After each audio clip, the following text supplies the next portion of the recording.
Hey, this is Matt once again. What about the other videos? Another paid request. This time for Alban. Thank you so much for that. And for those interested in requesting any type of videos, topics, reactions, what have you, feel free to send it either directly to my PayPal or join my Patreon. Both links are down below in the info box. I apologize if my voice seemed out of it because earlier I drank something down the wrong pipe and there'll be a lot clearer in the throat, so I apologize for that. But Alban wanted me to know. He wanted to know my top 10 favorite film composers. And it's a bit harder of a list to make because I'm like, do I leave this guy out? Do I leave that guy out? There's a lot of good ones out there. And they're very important to a film. They do really make a film more scary or more exciting or more emotional on how they really work the score into the film. And, there'd be great musical pieces. And I'm like, okay, that composer, as his bottle steered me because the stupid theme popped. Like the guy who did Jacob's Ladder score, Maurice Jarre. He's done one or two I like. Some I want to put him on the list, but then at the same time, there's other people I gotta put above it. Although Jacob's Ladder is like one of my favorite musical scores, the 1990 film.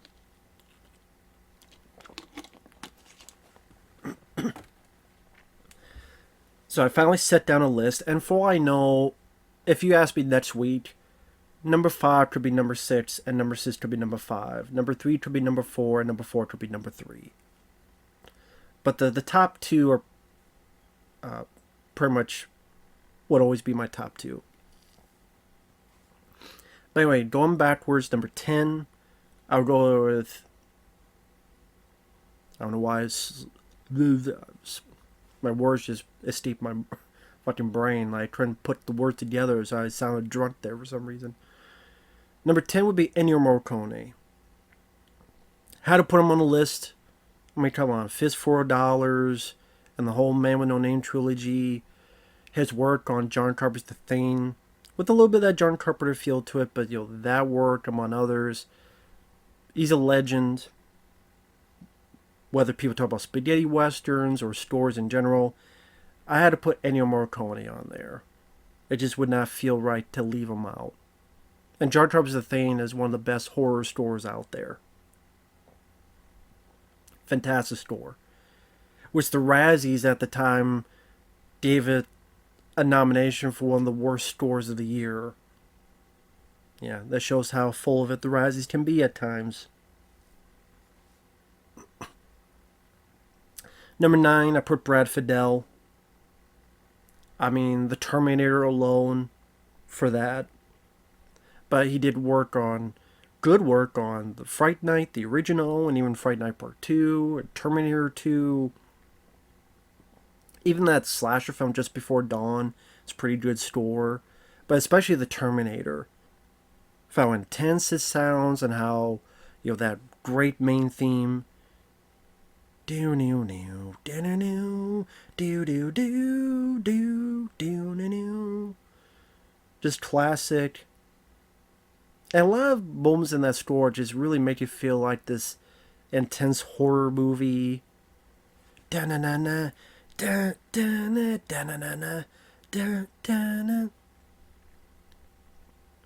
Just a fantastic score on the Terminator. Like I said, Fright Night's a great score as well, among others.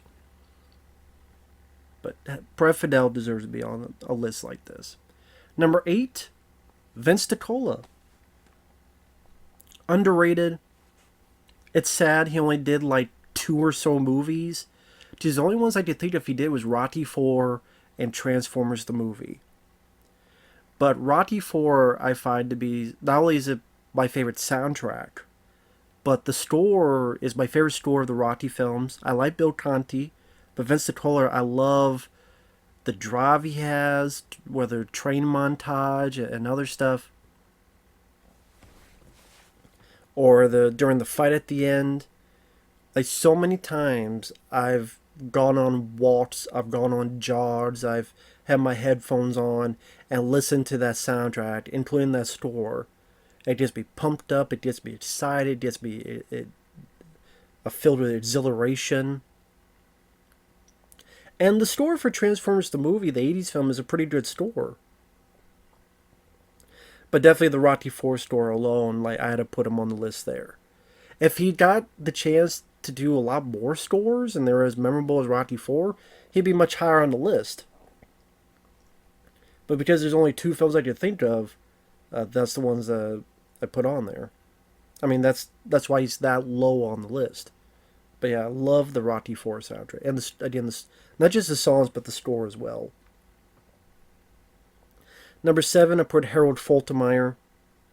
I mean, he's done from Fletch to so many other. The ones that pop up of me the most is Tango and Cash and Beverly Hills Cop. Especially the Tango and Cash store.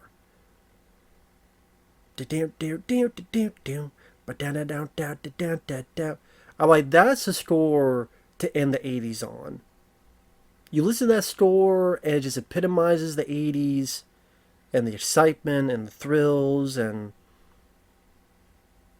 it just fits so well. Of course, Beverly Hills Cop, the Axel F theme. I mean, iconic. People know the Axel F theme. But yeah, if I had to say my favorite score from Harold Faltermeyer, it probably is the Tango and Cash score.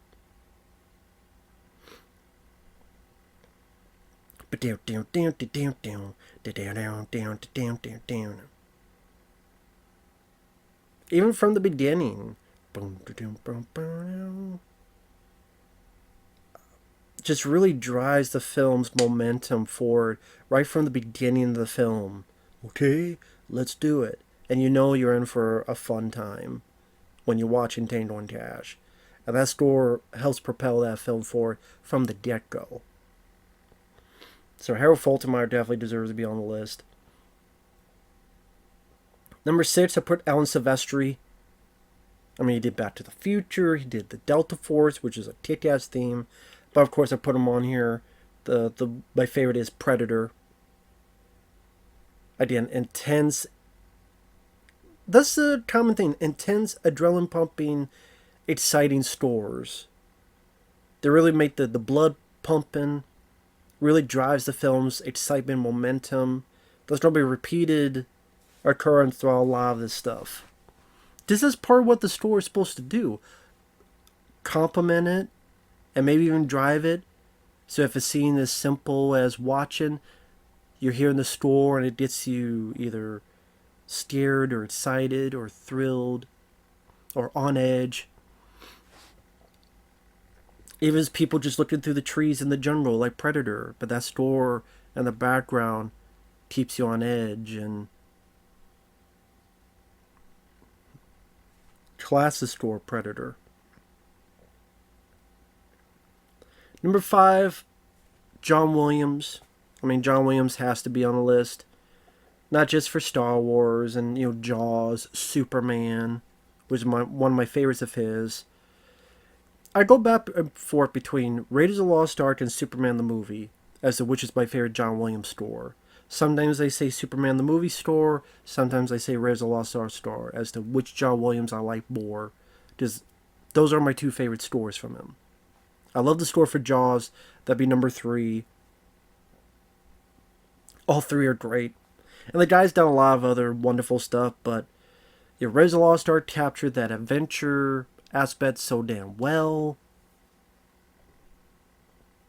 You want to be in there with the whip, swinging with Indy, enjoying your merry way. Superman is grand and glorious with that theme. Like, that is the Superman theme for me. It makes you feel like you want to be flying just like Superman's flying. Even the other pieces of score. That's almost that was the Batman thing I was going to do, but do do do do do do do ba da da. Like when you're introduced to Krypton, I'm like, wow, this is another magnificent piece of score. Even Otis's theme, ba-dum, boom, ba-boom, boom, boom, boom, boom, boom, boom, boom, and complements the scenes very well, as the score should.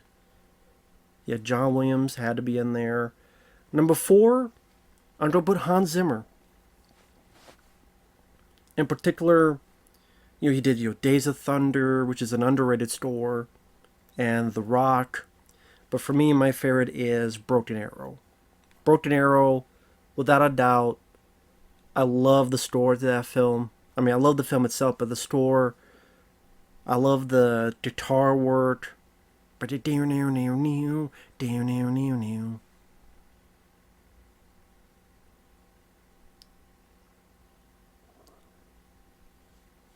Well, I don't know if guitar would be the right instrument. I don't know the exact instruments done for the score because I'm not that musically inclined and knowledged.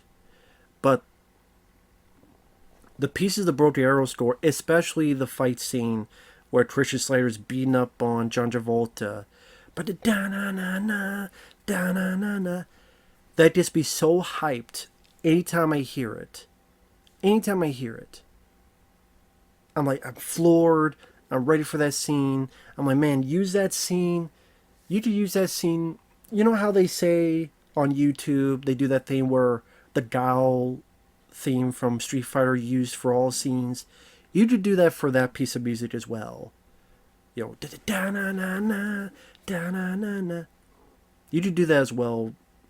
Use it for so many scenes that would get the same type of intensity and can I use another word than intensity? That impact, that adrenaline rush. It just works so well. And I know how Zimmer, he's consistently worked. A lot of people mentioned the Batman films. I mean, for me, I'm indifferent on those. I don't mind the main Dark Knight theme. Ba, ba, ba, da. I think it was in Batman Begins as well. It wasn't just Dark Knight. I think it was in Batman Begins, to be fair.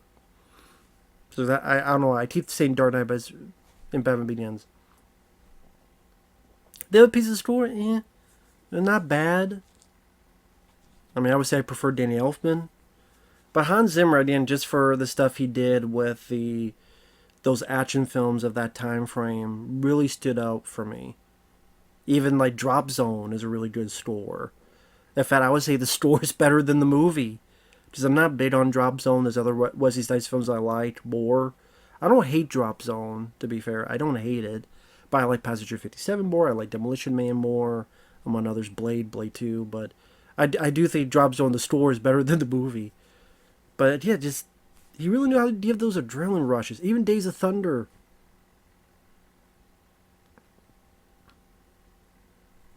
Love that score. Underrated score. So number 3, I put James Horner. Now, I know James Horner had a tendency to reuse his music a lot. So a lot of times his scores sound fairly similar to each other. But when he had a standout score, it stood out head and shoulders above a lot of folks. And I had to put him in number 3. First off, Aliens. Aliens is one of my favorite films of all time. And the score is one of my favorite scores of all time. That militant, drum beat that fits it like a glove. You just listen to Bishop's Countdown. It's one of the best action score pieces of all time. I don't care what anyone says. You listen to Bishop's Countdown on YouTube. James Horner, Bishop's Countdown. Easily one of the best action score pieces of all time. There's a reason why they use that in so many action movie trailers after that film came out. So many action movie trailers would use that piece of score. And it worked well. It fit. It's a good choice. I mean, From Dusk Till Dawn used it in this trailer, among others. Fantastic score. Love it to death. Also, Uncommon Valor is a wonderful, underrated score. Glory, very beautiful score.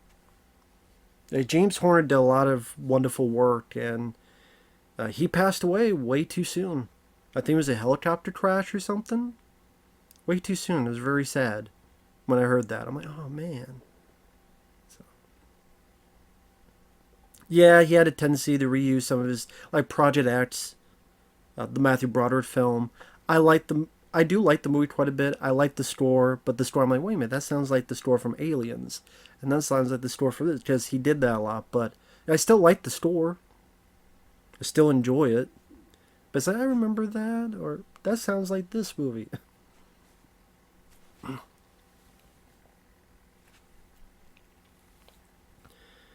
Hell, even one of James Horner's pieces of music got in Die Hard.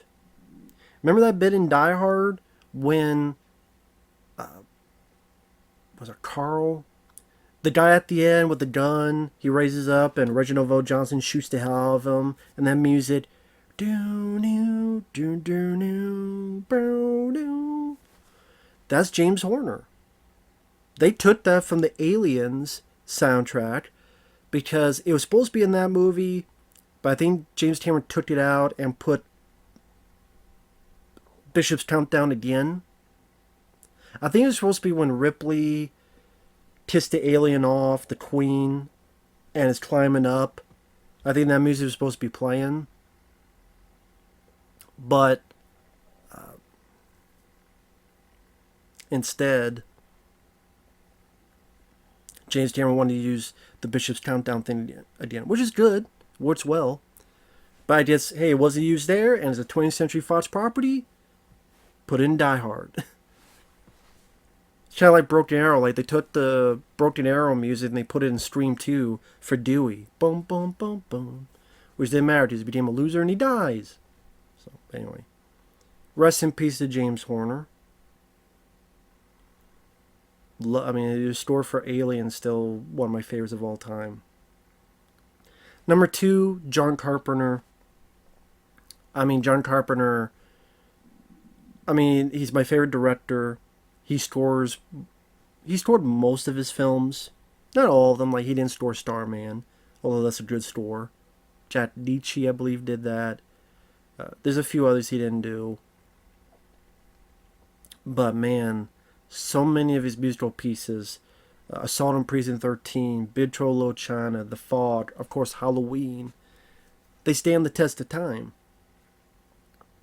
It's hard to pick my favorite score that John Carpenter did. Does Escape from New York is great. Prince of Darkness I like. They Live. I'd probably go with score-wise, Assault on Precinct 13. I love that theme. Bow na na na no.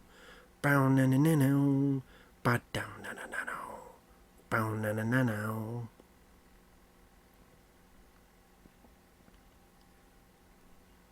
And another driving force for that movie is that score. It's one of the many reasons why the remake could not compete. The remake could not compete with the feel of the original.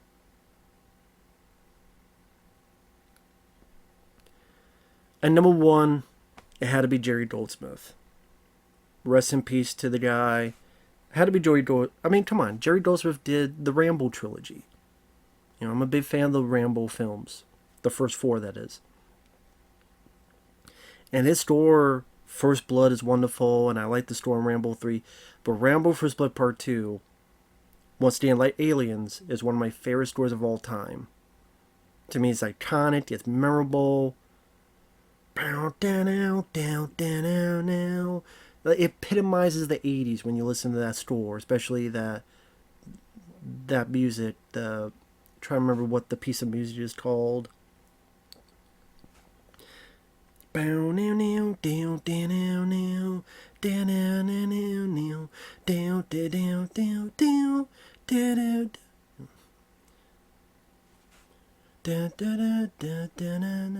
Anyway, enough of my humming. But just, I looked at his music, just how consistent he was.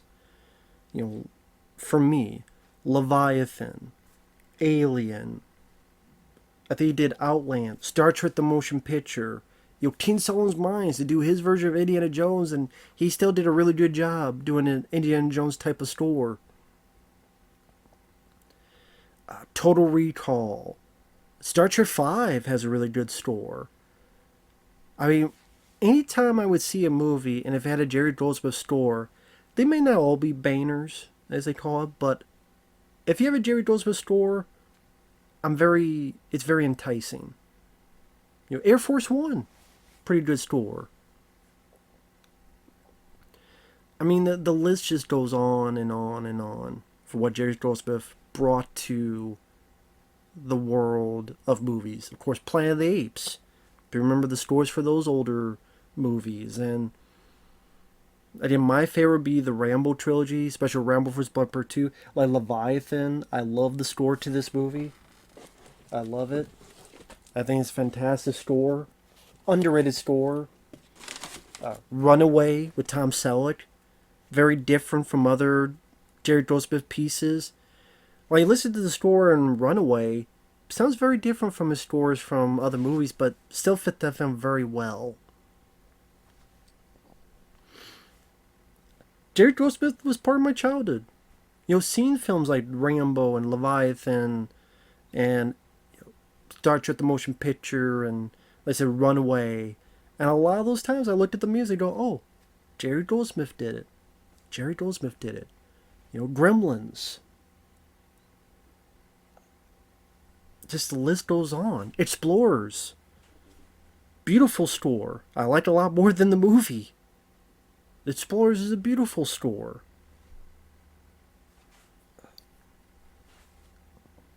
And I had to put him as number one. He was a talented, extremely talented individual. Star Trek the Motion Picture is a beautiful score.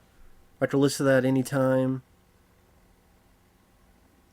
Again, same with the other ones I mentioned. And like I said, I miss Jerry Goldsmith a lot. Did a great job with his work. And I think his work will live on. So rest in peace to the folks out here who passed away. And thanks for watching. We'll see you guys later. Bye-bye.